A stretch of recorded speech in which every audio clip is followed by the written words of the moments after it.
ఉప ఎన్నికల్లో కాంగ్రెస్ పార్టీ భారీ మెజారిటీతో గెలుస్తుందని ఆశాభావం వ్యక్తం చేశారు మంత్రి కోమటిరెడ్డి వెంకటరెడ్డి. బీఆర్ఎస్ బీజేపీలకు కలిపి ఎన్ని ఓట్లు వస్తాయో కాంగ్రెస్కు అన్ని ఓట్లు వస్తాయన్నారు. నల్గొండ జిల్లాలో ధాన్యం కొనుగోలు కేంద్రాన్ని మంత్రి ప్రారంభించారు. ధాన్యానికి సంబంధించి బోనస్తో కలిపి రైతులకు 48 గంటల్లో వారి అకౌంట్లో జమ అవుతాయంటున్న మంత్రి కోమటిరెడ్డి వెంకటరెడ్డితో మా ప్రతినిధి రమేష్ ఫేస్ టు ఫేస్. కొనుగోలు కేంద్రాలని మంత్రి కోమటిరెడ్డి వెంకటరెడ్డి ప్రారంభించడం జరిగింది. గతంతో పోలిస్తే ధాన్యం కూడా మీరు నిన్న కేబినెట్లో చెప్పినట్లు అత్యధికంగా వస్తుంది. ఏం చెప్తారు రైతులకు? పోయిన సంవత్సరం ఎక్కువ ధాన్యం వచ్చిందంటే కాళేశ్వరం ప్రాజెక్టు వాడకుండా 1,52,00,000 మెట్రిక్ టన్నుల ధాన్యం వస్తాయి. ఈసారి మా లెక్క ప్రకారం 50% పెరిగినట్టు లెక్కలు ఇప్పుడు మాకు తెలుస్తున్నాయి.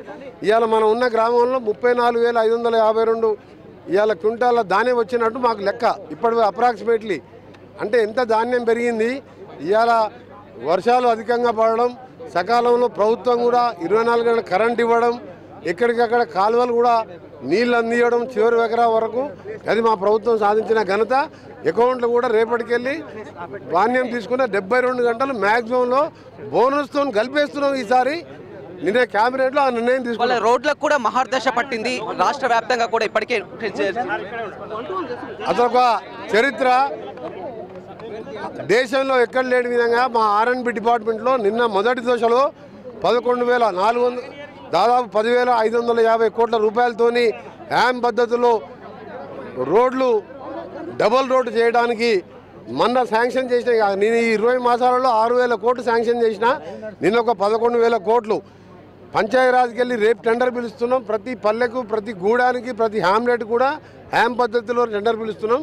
దీంతో దేశంలో తెలంగాణ రోల్ మోడల్గా ప్రతి పల్లెకు డాంబర్ రోడ్డు, ప్రతి మండలంకి వెళ్ళి జిల్లా కేంద్రానికి డబల్ రోడ్డు, ఈ విధమైన కార్యక్రమం నిన్న 11,000 కోట్లు మంజూరు చేసేందుకు ముఖ్యమంత్రి గారికి కూడా ధన్యవాదాలు తెలియజేసుకుంటూ, నేను ఒక సంవత్సర కాలంగా ఈ రోడ్లు టెండర్లు ఏ రోడ్డుకి వెళ్ళి ఇక్కడ పెట్టాలని వర్కౌట్ చేసి మా ఇంజనీర్ల సహకారంతో వచ్చే నెలలో టెండర్లు పిలిచి కొత్త సంవత్సరం సంక్రాంతి లోపే ఈ రోడ్లు స్టార్ట్ చేసిన తర్వాత ప్రజలు నిజంగా అసలైన ప్రభుత్వం వచ్చింది.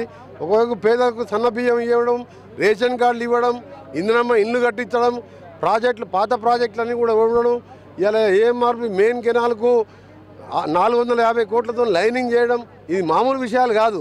20 నెలల్లో 10 ఏళ్ళల్లో ఈ కాన్స్టిట్యున్సీగా తెలంగాణకి ఏం చేసినో చెప్పాలి. కేసీఆర్ ఏం చేసిండే అంటే కూలిపోయిన కాళేశ్వరం కట్టిండు, అది కూలేశ్వరం అయిపోయింది తప్ప 2 లక్షల కోట్లు అప్పయింది, ఏం జరగలే.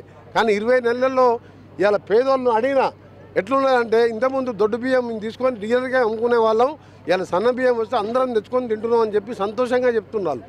అందుకనే నిజంగా ఇందిరమ్మ రాజ్యం వచ్చింది. అందరికి కూడా దీపావళి శుభాకాంక్షలు. అందరి దృష్టి జూబ్లీ హిల్స్ ఉప ఎన్నికపై ఉంది. ఎలా ఉండబోతుంది సార్ జూబ్లీ హిల్స్ ఎన్నికల్లో? మాకు పోటీ లేదు. ఆ 2 పార్టీలకు ఎన్ని ఓట్లు వస్తాయో మా పార్టీకి ఎన్ని ఓట్లు వస్తాయి. సింపుల్ లెక్క చెప్తున్నా. 35 ఏళ్ళుగా రాజకీయాలు ఉన్నా.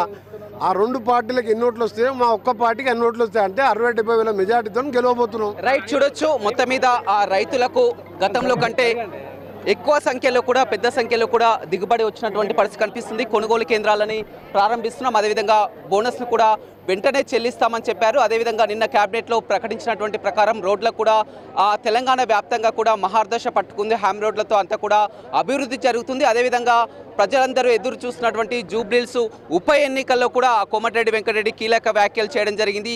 ప్రతిపక్ష పార్టీలు బీఆర్ఎస్ బీజేపీకి ఎన్ని ఓట్లు వస్తాయో అంతకు కలిపి ఓట్లు కూడా మెజార్టీతో కూడా కాంగ్రెస్ పార్టీ గెలవడం ఖాయమని మంత్రి కోమటిరెడ్డి వెంకటరెడ్డి చెప్తున్నారు. వినోద్ రవితో రమేష్, బిగ్ టీవీ, నల్గొండ.